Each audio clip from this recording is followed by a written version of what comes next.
بسم اللہ الرحمن الرحیم والصلاة والسلام علی رسول اللہ وعلی آلہ وصحبہ اجمعین۔ مدد ناظرین و سامعین کرام، السلام علیکم ورحمۃ اللہ وبرکاتہ۔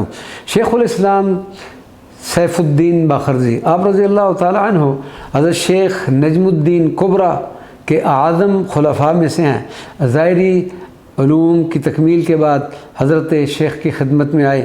تربیت حاصل کرنے کے بعد حضرت شیخ نے آپ کو بخارا روانہ کر دیا، جنہوں نے بخارا پہنچ کر صوفی سلسلہ کبریہ کی بنیاد رکھی اور اس سلسلہ کی ترویج و ترقی میں بے پناہ خدمات سر انجام دی۔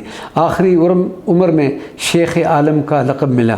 حضرت شیخ سیف الدین باخرزی فرماتے ہیں کہ ایک موقع پر حضرت شیخ نجم الدین کبریٰ نے مجھے خوشخبری دیتے ہوئے فرمایا تھا کہ بادشاہ تیری رکاب میں چلے گئے۔ ایک دن ایک بادشاہ حضرت سیف الدین باخرزی کی زیارت کو آیا۔ واپس جاتے وقت شیخ سے درخواست کی کہ میں نے ایک گھوڑا شیخ کی نظر کیا ہے، میری یہ خواہش ہے کہ شیخ تشریف لے چلیں تاکہ میں اپنے ہاتھ سے آپ کو سوار کروں۔ حضرت شیخ نے اس کی درخواست قبول کرتے ہوئے خانقاہ کے دروازے تک آئے۔ بادشاہ نے اس کی رکاب پکڑی یہاں تک کہ آپ سوار ہو گئے۔ گھوڑے نے سرکشی کی اور لگام بادشاہ کے ہاتھ سے چھوٹ گئی۔ 50 قدم تک بادشاہ شیخ کی رکاب میں دوڑا گیا۔ شیخ نے بادشاہ سے کہا کہ گھوڑے کی سرکشی میں یہ حکمت تھی کہ ہم ایک رات شیخ نجم الدین کبریٰ کی بارگاہ میں حاضر تھے۔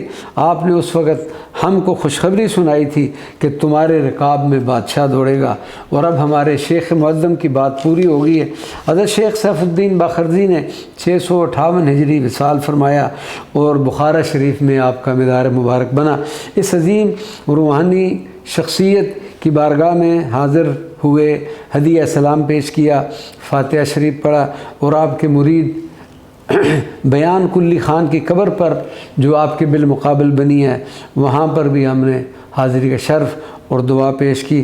اسلام کے اس عظیم سپوت و خلیفہ حضرت شیخ نجم الدین کبریٰ کی بارگاہ میں دعا اور الوداعی سلام کے بعد واپس آئے، اور اس کے ساتھ الحمدللہ زیارات بخارا اختتام پذیر کو پہنچی۔ اللہ تبارک و تعالی ہماری ان حاضریوں اور ہماری ان زیارات کو شرف قبولیت عطا فرمائے۔ وما علینا الا البلاغ المبین۔